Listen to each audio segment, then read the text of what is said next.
ඔන්න හැමෝම අහපු මටත් සෑහෙන කාලයක් තිස්සේ කරන්න ඕන වෙච්ච ඒත් කරපු නැති දේ අන්තිමට කරන්න පටන් ගත්තා. ෆොටෝග්‍රැෆි ෆිල්ම් මේකින් ගැන සිංහලෙන් කතා කරන්න. මේක පළවෙනි වීඩියෝ එක හින්දා මම මේක කරන්න හිතන් ඉන්න හැටි ගැන ඉස්සෙල්ලා කියන්නම්. එතකොට අයිඩියා එකක් ගන්න පුළුවන් ඔයා මේ channel එක මේ සීරීස් එක දිගටම බලනවද නැද්ද කියලා. මොකද මේක මාස 2-3 ෆොටෝග්‍රැෆි ගැන හැමදේම ඉගෙනගෙන එහෙම වෙන්න එකක් නෙමෙයි මේක. ඒ වගේ ටයිම් පීරියඩ් එකකින් මේ වැඩේ කරන්න බෑ. මේකට ඊට වඩා ටයිම් එක යනවා. අපි මේක කරන්නේ ෆොටෝග්‍රැෆි ගැන අපේ ඇඟේ ඇතුලේ හැංගිලා තියෙන දෙයක්. ඒක වෙන කෙනෙක් ඩාන්සර් කෙනෙක් ඉන්න පුළුවන්. එයාට ෆොටෝග්‍රැෆි වලින් ඉන්ෆ්ලුවන්ස් එකක් හම්බ වෙනවා එයාගේ ඩාන්සින් වලට. ඒ වගේ ෆොටෝග්‍රැෆි කියන්නේ අපේ ඇඟේ ඇතුලේ තියෙන දෙයක්. ඒකට අපි වෙන කෙනෙක් වගේ වෙන්න ඕනේ නැහැ. අපේ තියෙන දෙයක්, අපි කැමති විදිහක්, අපි දේවල් ගැන දකින විදිහක්, අපි විශ්වාස කරන දේවල්. එතකොට ඒ දේවල් කොහොමද හොයාගෙන අපි අපේ පාරක් දිගේ ෆොටෝග්‍රැෆි කියන සබ්ජෙක්ට් එක ඇතුලේ ඇවිදගෙන යන ජර්නි එකක් තමයි මේක. මම කරපු විදිහ, මම දේවල් හොයාගත්ත විදිහ, එකට මගේ ජීවිතේ දේවල් බලපාපු විදිහ, එහෙම මගේ ජර්නි එක ගැන අපි කතා කරනවා. එතකොට ඒක ඔයාට රිලේටඩ් කරගෙන ඔයාගේ ජීවිතය ඇතුලේ ෆොටෝග්‍රැෆි කොයි වගේ තැනකද ඔයාට හම්බෙන්නේ කියලා අපි හොයාගෙන යනකොට ඔයා කැමති දෙයක් හම්බෙනවා. ඒක ඇතුලේ ඔයා ෆොටෝග්‍රැෆි වලින් ලෝකෙට පෙන්වන්න කැමති විදිහ, ඒක ඔයාගේ විදිහ. ඒකට ඒක මගේ විදිහ නෙමෙයි. අපි එහෙම දේවල් හරි අඩුයි දැන්. ලංකාවෙන් එළිය ගත්තොත් එහෙම තියෙනවා. හැබැයි ලංකාව ඇතුලේ ගත්තොත් එහෙම දකින්න හරිම අඩුයි. ඒකයි අපි හැමතැනම එකම වගේ දේවල් දකින්නේ.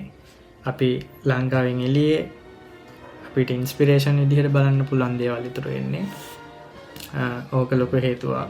එතකොට මේ කතා කරන්න යන එක ඒ වගේ දෙයක්. ටෙක්නිකල් දේවල් කතා කරන්න පුළුවන්. අනිවාර්යෙන් කතා කරන ෆොටෝ එකක් අපි බ්‍රේක් ඩවුන් කරොත් කොහොමද මේකේ moods ගන්නෙ, කොහොමද මේකේ colors ගන්නෙ, මේ විදිහට කරාම මොන වගේ දෙයක්ද දැනෙන්නේ, අපිට දැනෙන ඉමෝෂන් එකක් කොහොමද ෆොටෝ එකක් ඇතුළට ගේන්නේ. ඒ වගේ අපි හැම දෙයක්ම කතා කරනවා. ඒකට හරිම වෙලාව ආවහම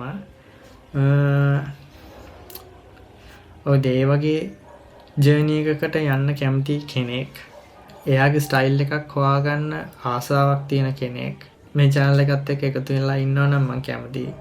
මොකද ලංකාවට අපි මේ රට දැන් මේ තියෙන තැනින් තව ඉස්සරහට යන්න නම් අනිවාර්යයෙන් ලංකාවේ ඇත්ත ආටිස්ලා කියන කට්ටිය වැඩි වෙන්න ඕනේ. බොරු අය අඩු වෙන්න ඕනේ. මේ channel එකේම තවත් playlist එකක මම ඩිසයින් ගැන කතා කරනවා. මොකද අපි ඩිසයින් කරනකොට ෆොටෝග්‍රැෆර් කෙනෙක් ගත්ත ෆොටෝ එකක් පාවිච්චි කරනවා ඩිසයින් එකට. ඒක කම්පැනි ප්‍රොෆයිල් එක වෙන්න පුළුවන්, ඒක බ්‍රෝෂර් එකක, බැනර් එකක, වෙබ්සයිට් එකක, ඒක ඕන තැනක පාවිච්චි වෙන්න පුළුවන්. ඒ ෆොටෝග්‍රාෆ් එක ගත්ත ෆොටෝග්‍රැෆර්ට අයිඩියා එකක් තියෙනවා නම් ඩිසයින්, ඕවරෝල් ඩිසයින් ප්‍රින්සිපල්ස් ගැන, අපි කොහොමද ලේඅවුට් එකක් හදන්නේ, ලේඅවුට් එක කොම්පොසිෂන්ස් මොනවාද වගේ එයාට පොඩි හරි නොලෙජ් එකක් තියෙනවා නම් ඒ ගැන අපේ එන අවුට්පුට් එක දැන් අපි දකින්නට වඩා ලස්සනයි.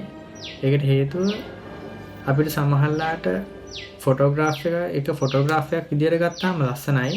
හැබැයි ඒ ෆොටෝග්‍රාෆ් එක දායක වෙන්නේ තව පීස් එකක් හදන්න. එතකොට ෆොටෝග්‍රාෆ් එක ගන්න වෙලේම අපි එතනත් හිතන්න ඕනේ අපි මෙතෙන්ට තමයි ගන්න කියන එක. ඒක හරියට සිද්ධ වුණ නැති වුනහම අපිට ඩිසයින් කරන වෙලාවේදී මේ ප්‍රශ්න මතුවෙන්න පුළුවන්. එතකොට අපි ඒකට සමහර සොලියුෂන්ස් කියනවා. යටින් ෂැඩෝ එකක් දානවා වගේ. හැබැයි ඒකෙන් ඩිසයින් එකේ ෆයිනල් අවුට්පුට් එකේ ඕවරෝල් ලුක් එකට, ෆීල් එකට, ඒක අපි තියෙන තැනට බලපානවා. ඔය වගේ වැඩක් තමයි කරන්නේ. ඒ වගේ කැමති කට්ටිය ජොයින් වෙන්න. අපි ලොකු කමියුනිටි එකක් හදමු. අපිට දැන් මේ වෙලාවේ ආර්ට් තියෙන තැනින් තව උඩට අරගෙන ඇවිල්ලා ලංකාවේ ලොකු පිරිසක් අතර එක බෙදා ගන්න වැලිව් එකක් හම්බෙන්න තැනකට අපිට අරන් එන්න පුළුවන්. ඉතින් ඒක තමයි කරන්න ඕනේ. subscribe කරලා join වෙන්න.